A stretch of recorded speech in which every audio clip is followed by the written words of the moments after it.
The Milwaukee Bucks are in grave danger after another disappointing first-round exit and a devastating Damian Lillard Achilles injury.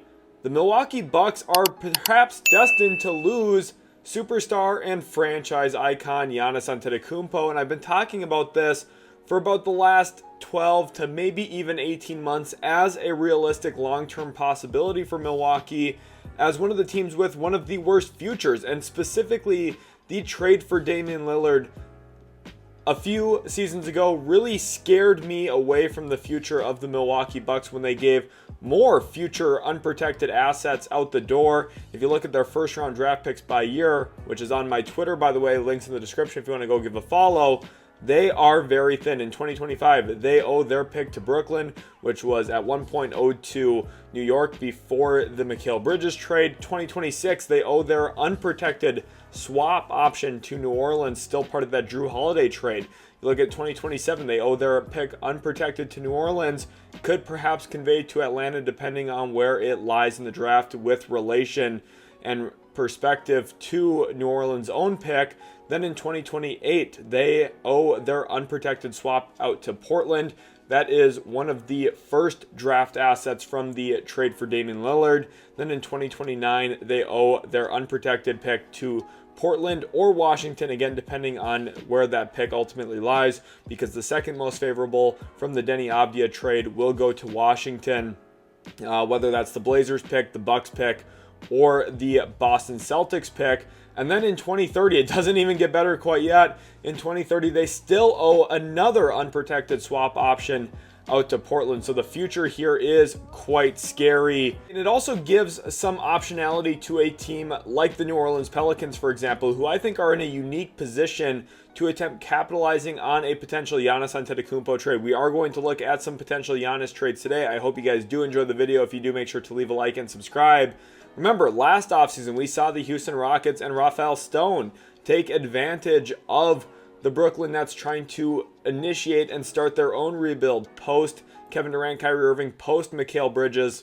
So we saw the Rockets involved as a third team, returning their draft picks in a deal to Brooklyn, and then as a result, getting those Phoenix Suns picks, which now has set up Houston in a completely different way where they were able to add extra draft picks into their treasure trove of assets. And now my question is, can the New Orleans Pelicans get similarly creative to how Houston did just a few months prior? Let's jump over to the actual trade machine here now, and I think this is such a fascinating discussion. Not really the typical way I do these videos. Most of the time I already have prepped out, planned out trades. I wanted to do this one more on the fly in this video to see and to share my perspective on what I'm thinking through these trade packages. Now, very important to note, Giannis is making $54 million roughly. That is an estimate based on the projections for the cap next year. $54 million a season from now, which means next year and going into this offseason, you have to get somewhat close to that $54 million mark. And remember, the Bucks right now, they do have a bit of apron space, but a big reason behind that is the absence of Brook Lopez. He is an unrestricted free agent. It is unclear if Milwaukee will be for sure retaining him or not. I think that is something that will be yet to be seen, but he still will have his cap hold on the Bucks. So Milwaukee does have some financial restraints yet. I think trying to act like they are a first apron team is still a pretty wise thing to do in this, just to prioritize and look at the flexibility that provides and trying to follow some of those trade rules. But we're going to go through this here, look at a variety of different teams. Again, I don't have pre-planned trades. The reason for that is I wanted to talk through it with you guys so you can see my process and perspective as we go.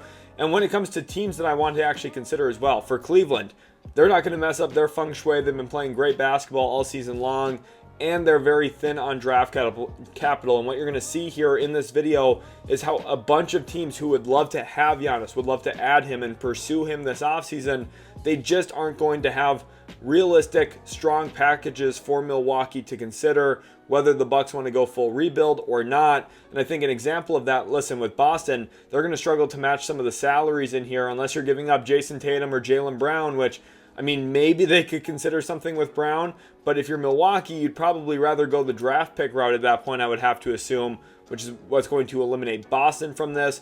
You look at New York, obviously there's some real difficulties matching salaries, and while yes, Karl Anthony Towns theoretically could be somewhat of a salary fit here in a trade for Giannis, again, you have to incentivize Milwaukee to make a trade, and I just don't know if there's really going to be one out here from these top three teams in the East.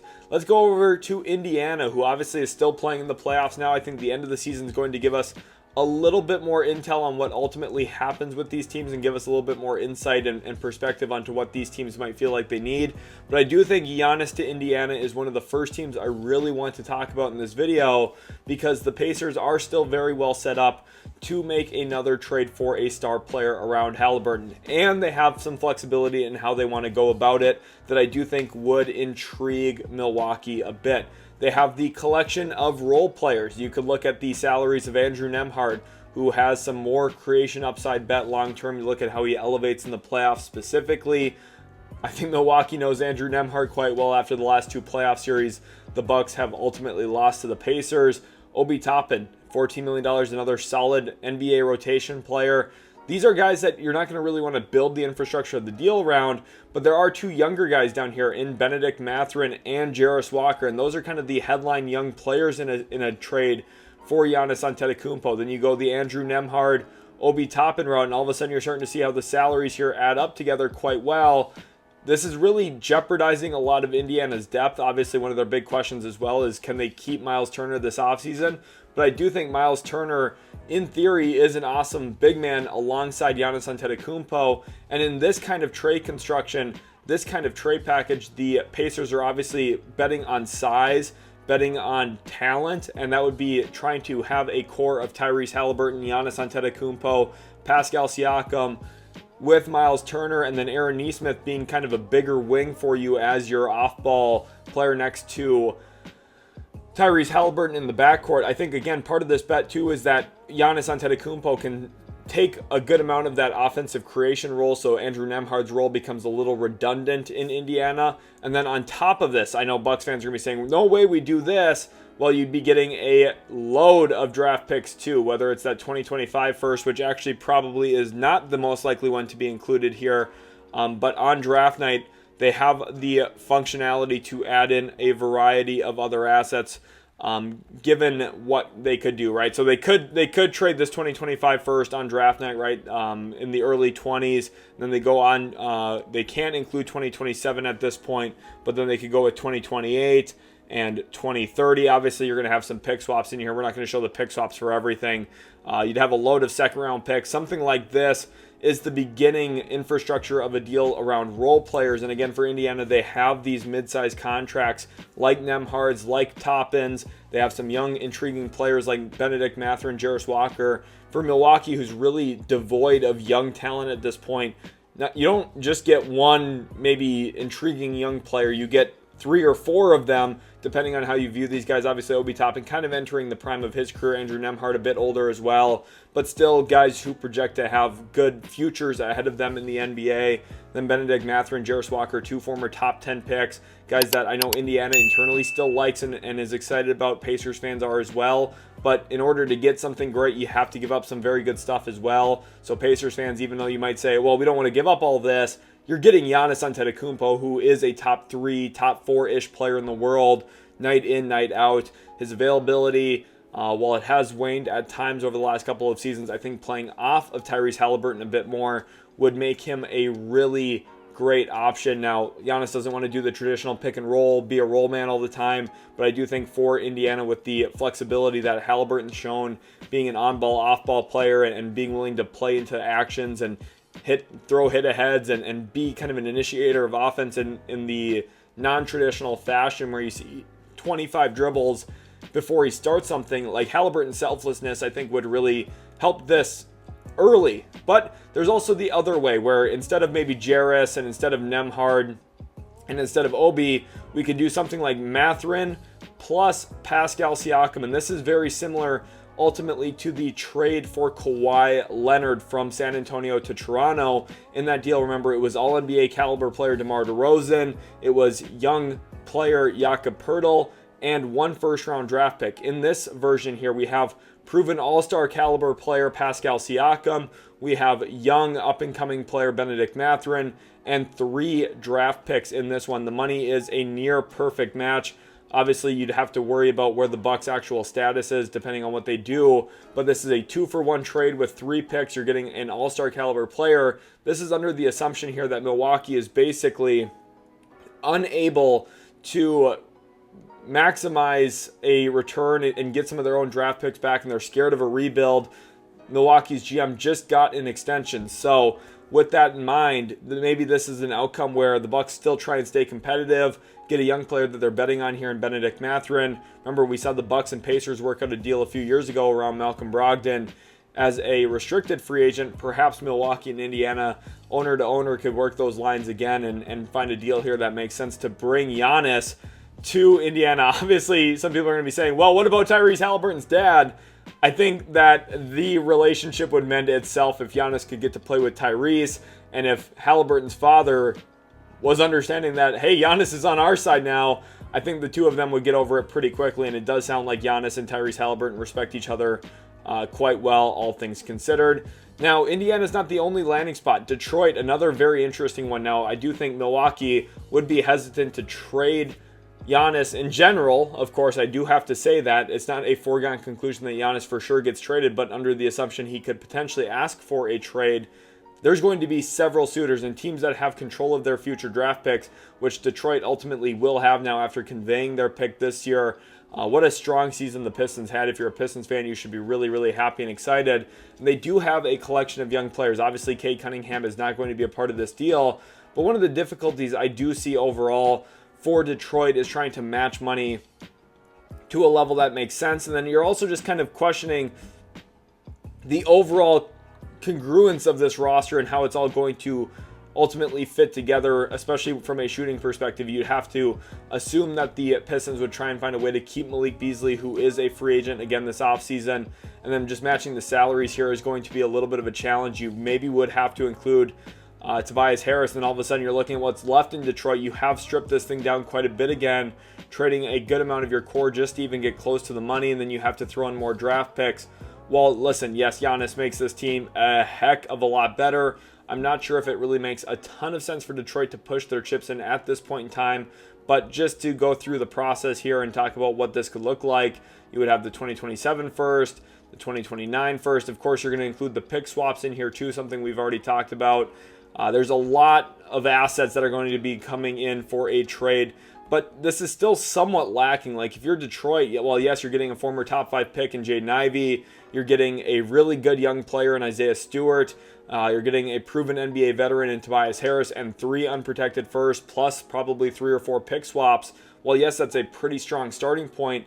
I think this offer does get outbid, and I'm just not sure if Detroit's really willing to go in all in on this at this point on a player who is in his early 30s now at this point. So even though Giannis, one of the most dominant, best players in the world, I just don't know if this makes the most sense for Detroit. I don't think Detroit is really the primary candidate for Giannis at this point going into this offseason.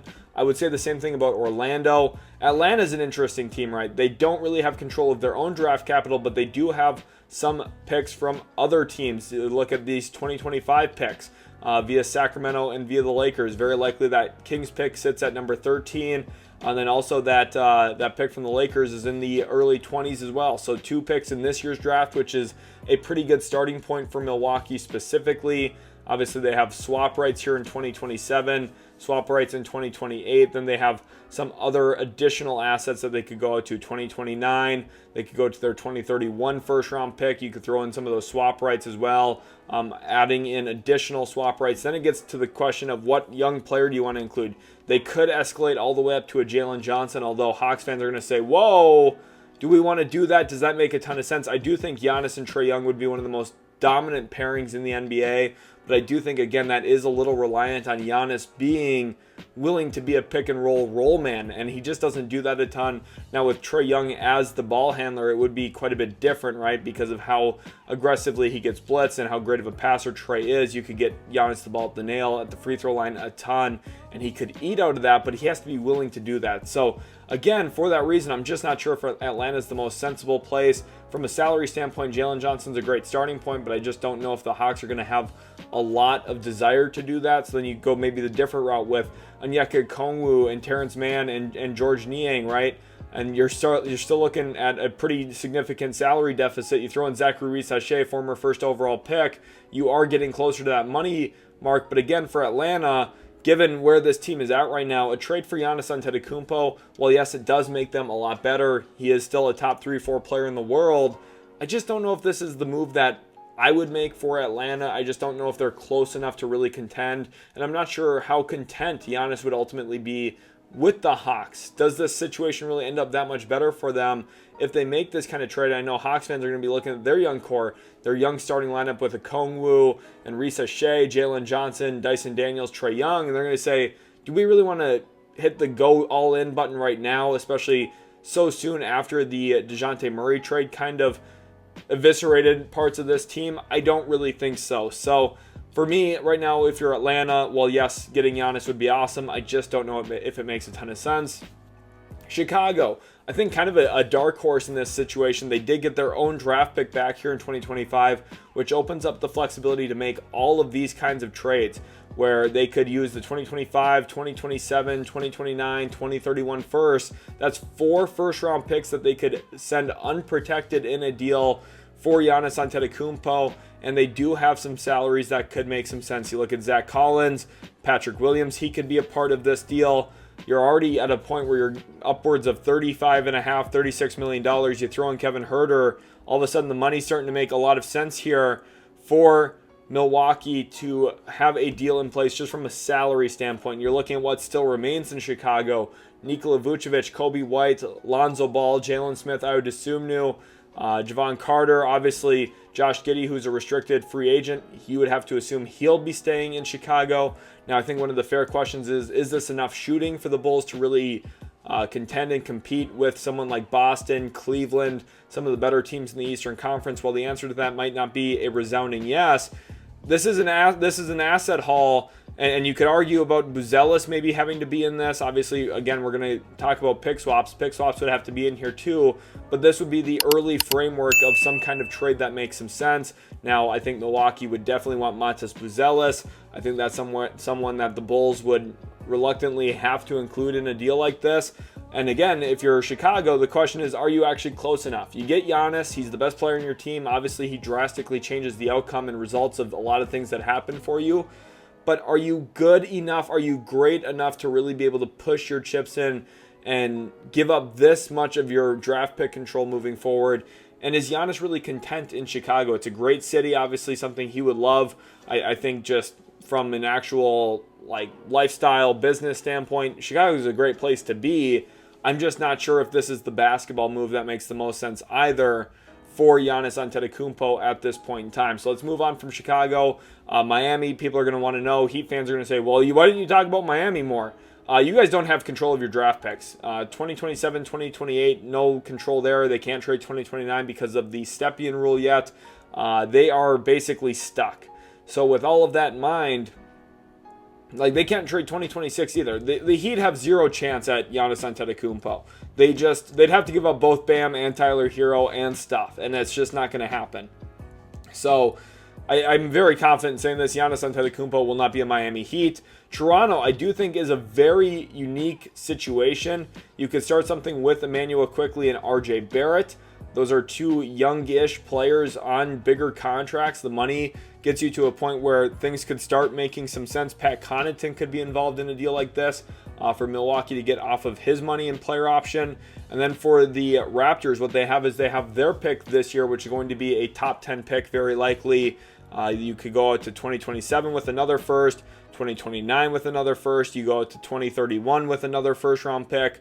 And all of a sudden you're starting to see how this makes a bit of sense for Milwaukee. You're getting two young-ish players who are starting caliber players in the NBA, and Emmanuel Quickley and RJ Barrett. You're getting 4 unprotected ones. There's going to be pick swaps in this kind of deal as well. Toronto gets a hell of a lot better, trading 2, albeit, yes, solid players for an all-time great player in Giannis Antetokounmpo. Pat Connaughton could even fill a niche role for them, although he didn't have much of a role this past year in Milwaukee.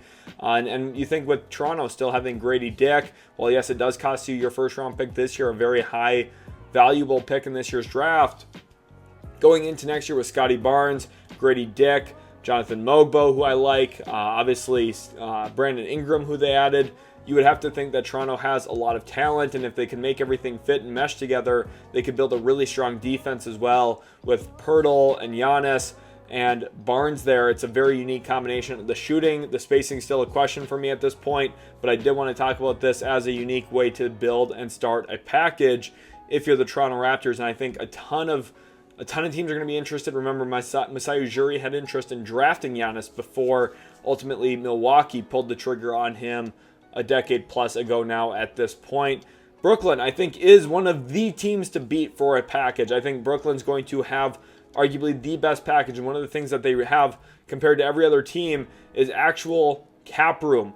They really don't have to give up salaries to land Giannis Antetokounmpo, and that might make a ton of sense for Milwaukee, who's been a tax team and an apron team even this most recent season, in the first real season of apron status and apron legislation and apron rules. I think Milwaukee felt some of the hurt from that this past season. So it could be sensible for Milwaukee to look at their roster, say, hey, without Damian Lillard, what can we do this upcoming season?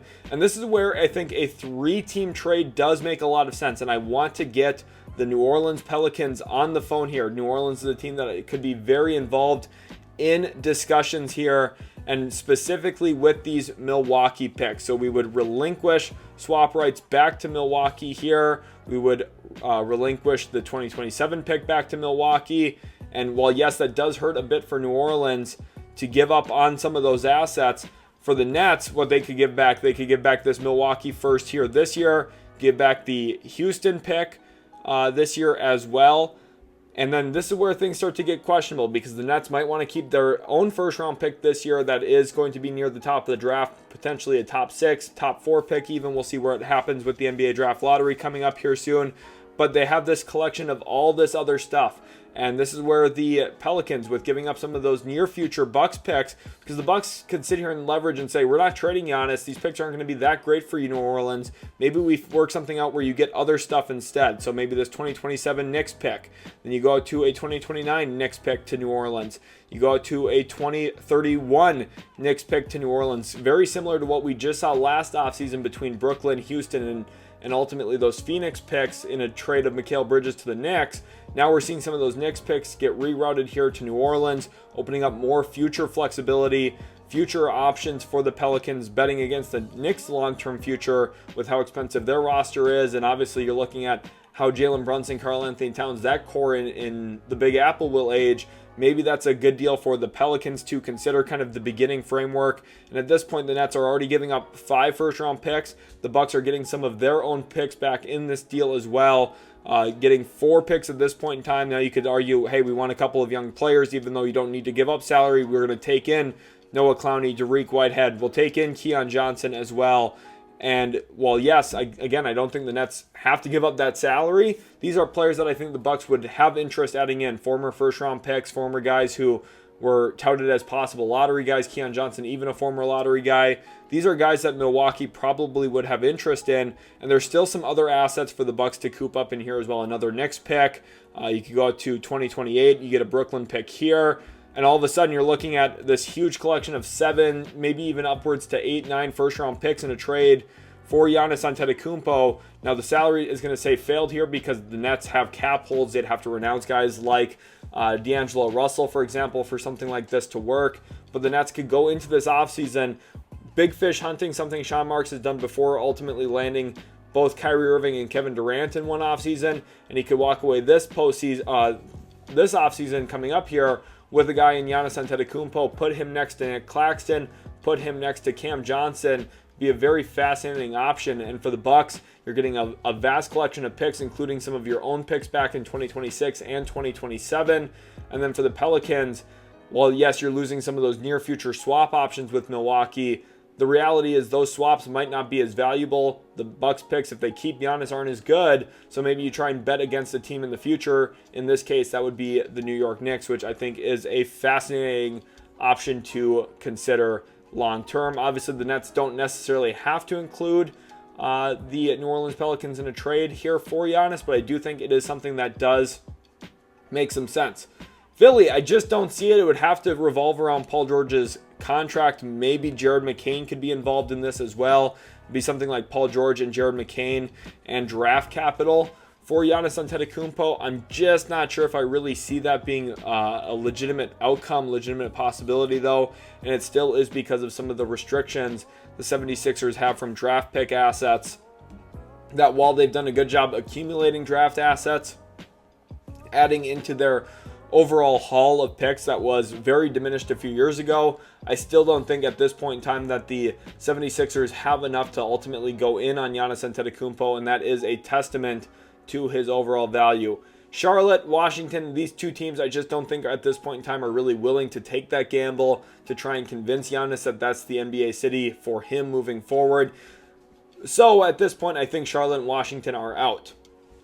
We get into the Western Conference, and this is where things get a lot of fun. Oklahoma City would be an elite landing spot, and it really starts with Isaiah Hartenstein's contract, $28.5 million. If we go look at his contract really quickly, it's not that big of a contract. A little bit descending value. The first year was the largest year of the three on his contract. Now, he has been very, very beneficial for the Thunder, a huge part of their offense and their team defense. He's a great player and obviously would be a huge get for Milwaukee in this package.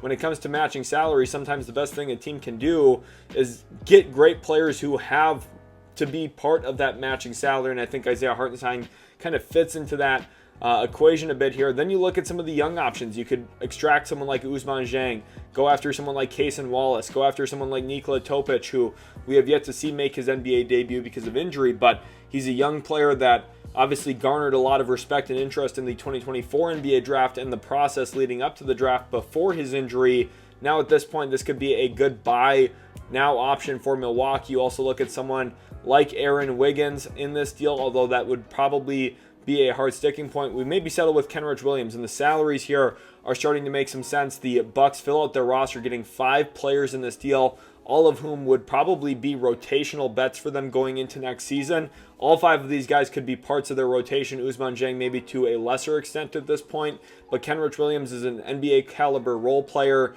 Nikola Topic obviously would be a long-term bet for them, especially with Damian Lillard out next season. Cason Wallace would be one of the best young players on this team, if not just flat out the best young player. And Isaiah Hartenstein could be either a retrade candidate to another team or a building piece for the future of the Milwaukee Bucks, because Hartenstein is just 27 years old, and if the Bucks are looking to not fully rebuild, this would be a great starting point for them. And then on top of this, you could go out and get a bunch of draft picks. You could get 2 picks in 2025 via the Heat and Clippers, which is now slated to pick at 15 and in the early 20s. And then you go into 2026, you get another pick in here. And this is one of the beautiful things. The Thunder have so many assets. They can include this Jazz pick, which has its own protections. They can include this Denver pick in 2029. They can include their own first-round pick in 2029. And, well, listen, the Thunder might be good enough to win the NBA Finals this year. Even if they do win the Finals, they might say, hey, if another team in the West or another team around the league lands Giannis and we don't, it might change the championship window that we thought we would have. Why don't we be the team to go get Giannis Antetokounmpo? His fit next to Chet Holmgren, I think, is brilliant for the Thunder. And, well, yes, you are giving up a ton here. Look at the sheer volume, 6 first-round picks. You're giving up 5 good players, specifically Isaiah Hartenstein, who has all-star impact at times. He'll never be an all-star. He'll never have that next to his resume. But he is an awesome, awesome player, a winning player in the NBA. Give up Cason Wallace, a really good defensive player. Nikola Topic, who's a creation bet. This is a home run return for the Milwaukee Bucks. And one thing I do have to say, for the future of the Bucks, if they get creative here, find ways to improve their team, in this deal and get a package like this where they get a bunch of young impact players who can really grow and blossom in a new NBA city with a bigger role, bigger opportunity like the Bucks could afford them. The Bucks are really slated to win a trade like this long term. Now, it doesn't mean that they're going to be very happy in the short term. Trading Giannis Antetokounmpo will be devastating for that franchise and that fan base. But ultimately, getting this kind of return for a player in his early 30s is ridiculous. 6+ first-round picks, 5 good players, including multiple former lottery picks in Cason Wallace, Nikola Topic, one of the Thunder's biggest free agent signings ever, and Isaiah Hartenstein. This is a home run trade for Milwaukee, in my opinion, but one that I think for Oklahoma City makes a ton of sense as well, although the long-term contracts for OKC trying to keep everyone around might be one of the big stopping points for them in making that kind of trade. Now we get on to a very interesting team, and that is the Houston Rockets, one that I think is pretty challenging to envision how this trade would look. People on Twitter right now are saying, well, if you're the Rockets GM, how could you say no to a trade for Giannis if you have to give up Şengün? This is the entire point. Why would Giannis want a trade out of Milwaukee potentially this offseason? It's because he doesn't envision himself winning at the highest level like he believes he should be winning at in the NBA playoffs. And if you're Houston and you give up your current best player, Alperen Şengün, in a deal for Giannis, well, yes, you still have a quality team. Are you good enough to compete for a finals? The entire idea of trading for Giannis Antetokounmpo is to build a big 3-star talented duo, something like that. And for anyone who's saying, well, why would you not give up Şengün? It doesn't make sense for Houston to get rid of the top of their roster to get Giannis, just because I don't think that they would be in a position to compete for a title. And then you're just giving up draft picks, giving up young pieces with team control, all this, all that, for a guy who might be disgruntled and unhappy once he gets to Houston if he's not winning in a big way. So I think any trade of Giannis to Houston, you have to play this very carefully. And I think Jalen Green's contract is the essential bit in this. $33.3 million is a very good starting point, but it's not too crazy to prevent you from giving up other stuff like a Jabari Smith Jr. You're starting to see how the money works here pretty well. We're just $9 million shy at this point, and there's a few ways we can get there. We could go someone like Jock Landale, which would get us very close. Otherwise, you could go someone like Tari Eason. Listen, Rockets fans are going to say, we don't want to give up Jalen Green, Jabari Smith, and Tari Eason. Like I said earlier in this video, to get something great like Giannis Antetokounmpo, you have to give up a lot. Right now, we're in a package where we're not giving up Amen Thompson. We're not giving up Alperen Şengün. I think that's a huge home run for the Rockets. No matter which way you slice it, I think this is a very, very good situation for them, all things considered. And you look at the other young pieces in here. Cam Whitmore obviously could be a part of that as well. So you are giving up a lot of young talent. These are 4 guys who you could argue would start next year for the Milwaukee Bucks. That's part of the allure here for the Bucks. And then on top of that, you're getting this Suns pick, which has the 9th best odds going into the lottery. You're getting this 2027 Phoenix pick. You're getting this 2029 Dallas or Phoenix pick. The upside here is immense. And then you're also going to get this 2031 first. You can get all these other swap rights. You'll get this Brooklyn swap rights, for example, in 2027. And you're starting to see how the value really stacks up here for the Milwaukee Bucks for really intriguing young players. Jalen Green, his big contract has to be a part of it to match the money, in my opinion. Then you're getting guys like Jabari Smith, Tari Eason, Cam Whitmore, really instrumental forwards, building blocks for what Milwaukee would be looking to do post Giannis.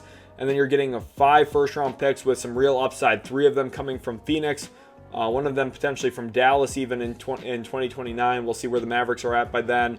A Rockets pick in 2031, which if you're looking for Rockets picks, you want it as far out as possible to maximize that value, in my opinion, post Giannis, or as Giannis at least is 35, 36 years old and ages a bit. Maybe his impact and value is down quite a bit where the Rockets maybe aren't an elite team at that point in time. And then you're also getting those swap rights in 2027 with Brooklyn. So you're maximizing your own odds in the draft lottery a bit by doing this kind of trade as well for the 2027 draft, which could have some interesting young players that I've already been tracking. So at this point in time, I mean, for Milwaukee and for Houston specifically, this is a deal that I think does make the Rockets quite a bit better right now. Giannis Antetokounmpo would be head and shoulders far and away their best player. I think he and Şengün could be a really interesting 4-5 combo.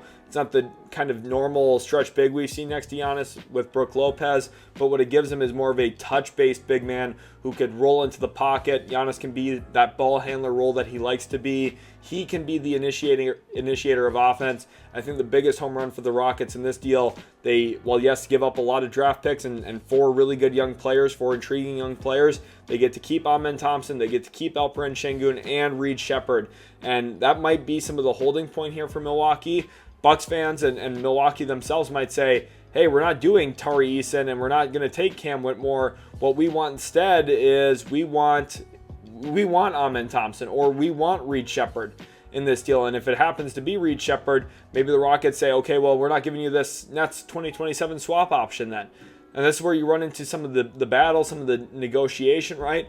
Maybe this is another way that the deal looks. But I think for Houston, I would be scared of giving up Reed Shepherd. I like his game a lot. I think his game next to Giannis would be very, very good. So I think there's a little bit of give and take here in these negotiations. But the Rockets, Thunder have some of the best packages to definitely offer for Giannis if he becomes available this offseason. The Lakers, they just really don't have a package.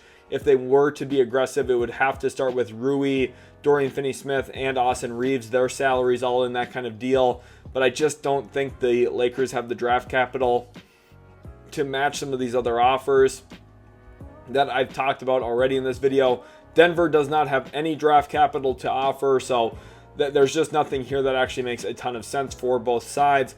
The Clippers, they don't have what it takes to go out and ultimately make a deal. The Timberwolves don't, unless Anthony Edwards is available, which he's not. So there's just not a deal that's going to come to fruition there.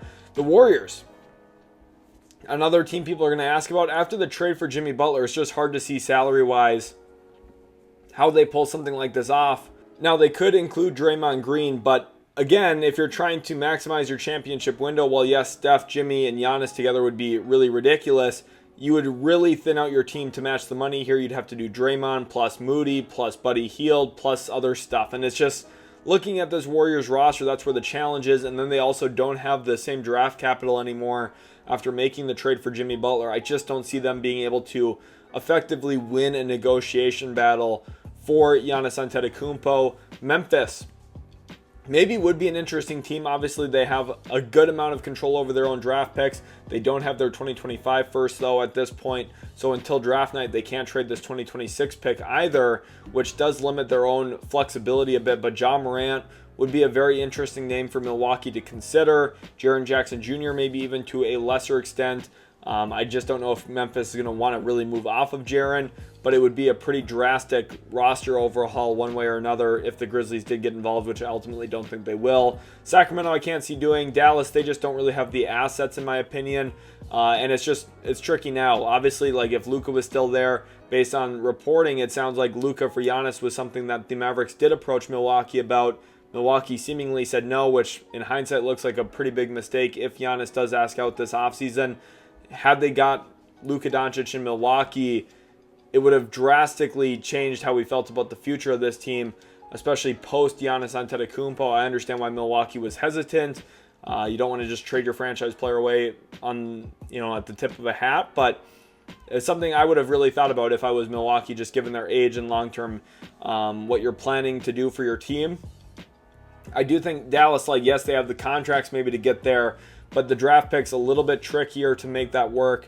I just don't think the Mavericks really are in the actual running for that. Phoenix, definitely not. They just don't have any assets. Portland, I think, is an interesting team and one that I want to include back with the New Orleans Pelicans one more time. And this one really stems from Zion Williamson being involved and ultimately landing in Portland here. This is a very interesting trade package, one that you're going to have to hear me out. Giannis goes to the Pelicans.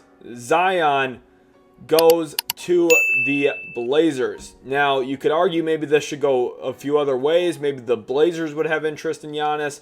But hear me out throughout this process. And the reason for this specifically, the Blazers have some of these Milwaukee picks. These will go back to the Bucks. So that swap option here in 2030 will go back to Milwaukee.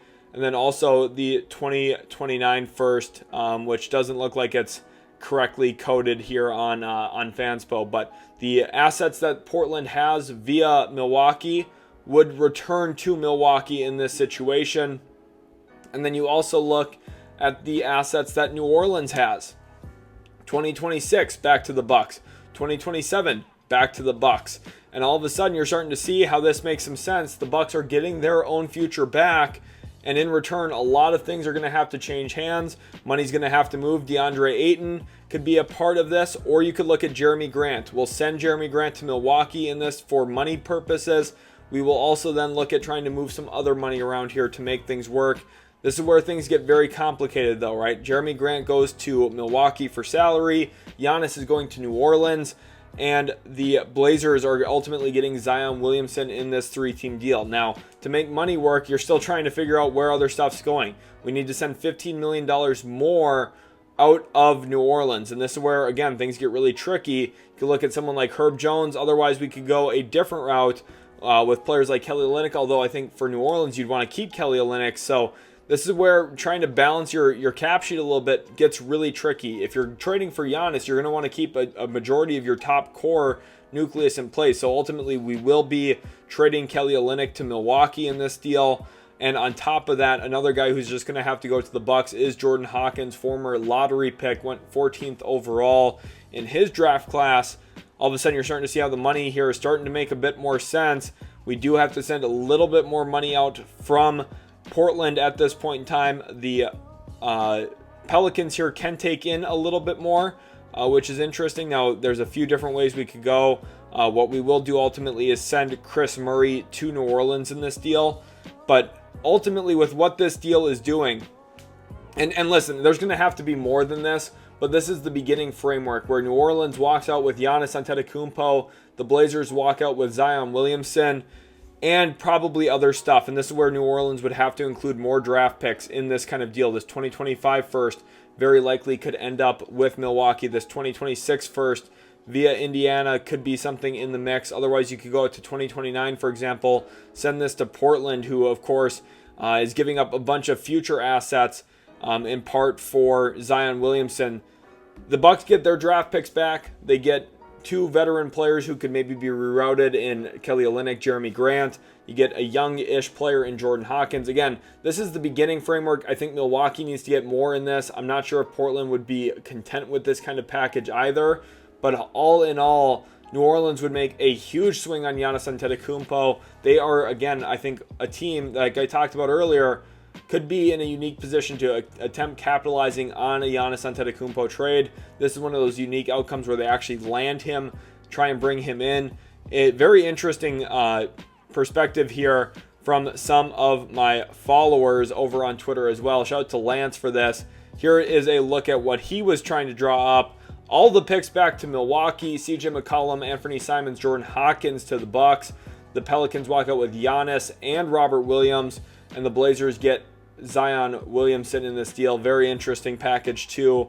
Anthony Simons' inclusion is quite unique, obviously, but all in all, it's an interesting three-team construction, one that I do think would be quite unique to see kind of play through. But now I think the team that a lot of people were waiting to see in this, the San Antonio Spurs. They made a big trade for De'Aaron Fox. They still have a lot of future draft pick control. They have a salary here in Devin Vassell that could make some sense. They have Keldon Johnson's salary. And of course, they have Stephon Castle. While Spurs fans don't want to give up Stephon Castle, I think in a deal for Giannis Antetokounmpo, they would understand the rationale and reasoning behind that kind of trade. Now, you could also argue maybe instead of Keldon, you want to try and keep him around. Maybe you do something like Harrison Barnes instead from a salary matching standpoint, get his salary in the deal, try and keep Keldon because he's a little bit younger, has a little bit of that unique motor, downhill force that I think could be fun as a cutter off of Giannis Antetokounmpo's playmaking. So there's a variety of ways you can match some salary in here. Maybe instead of Castle, maybe you go someone like Jeremy Sohan, who I think has a little bit less functionality, and then you try and make up for that value with draft picks. They give up their own first. They give up that Atlanta Hawks first. That's 2 lottery picks in 2025. Then from there, you can go out, give up another Hawks 2027 first. Maybe you give up the swap option in 2026. You're starting to see how this trade comes together quite well, quite quickly. And this package is still quite strong. Devin Vassell, Harrison Barnes, Jeremy Sohan, 5 first-round picks, including 3 really attractive ones via Atlanta. A lottery pick this year that has quite good odds from the Spurs as well. for Giannis Antetokounmpo. The Spurs have even more they can give up on top of this. You factor in a few additional swap options, maybe another young player in the mix as well. Now, I think San Antonio, one of their hard points would be to try and keep Stephon Castle. I think his screen navigation, on-ball defensive capabilities, and some of the stuff he does in tight window spaces, deceleration around the rim, all of that would be quite valuable as a play finisher for San Antonio. So there's a few ways to kind of go about it. I think for the Spurs, trading Devin Vassell at this point, I know some Spurs fans are very low on him. I think it's a hard time to trade him because I do think his value is a little bit minimized right now. I'm just not sure you're getting the best return on his actual overall value, what it should be. So that is one thing I think that is worth keeping in mind. But it's a good trade offer for the Spurs. Utah, kind of an underrated, under the radar dark horse situation here. They have 2 expiring salaries in Colin Sexton, John Collins. That could be huge beginning points for a trade. You have someone who's really young like Cody Williams that I think would have some perceived upside in a deal. You go throw in someone like Isaiah Collier who was racking up assists in the second half of the season. Very quickly, you're at the money point that matches Giannis Antetokounmpo basically perfectly. Look at there's a $9,000 difference between these salaries right here. And if we're being honest, obviously you're going to have to include draft picks. Don't get crazy here. We're not just doing that trade only. The Jazz have 2 picks in 2025. They have a bunch of future picks as well. Remember, they went out and got this 2031 Phoenix pick, which could be a very valuable long-term asset. They have this Lakers pick in 2027. They have their own pick in 2027.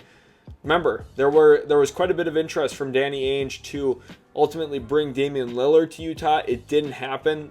The Jazz didn't pull a trigger on that. They might have been waiting for a bigger option, a bigger target, and someone like Giannis Antetokounmpo makes a ton of sense as a result. Could Giannis land in Utah? His fit with Lauri Markkanen and Walker Kessler would form a very dynamic, unique front court. Obviously, this would put a lot of pressure on the Jazz to very quickly figure out their backcourt and try and add solutions to it ASAP. Now, one of the wonderful things with Giannis, he does so much ball handling and he's very capable in that area already, so you might be able to bet on that quite a bit. But I did think this was a very unique video, a fun one to go through together. I hope you guys did enjoy this content. If you did, make sure to leave a like, subscribe to the channel for more, and we'll catch you in the very next Utility Sports video.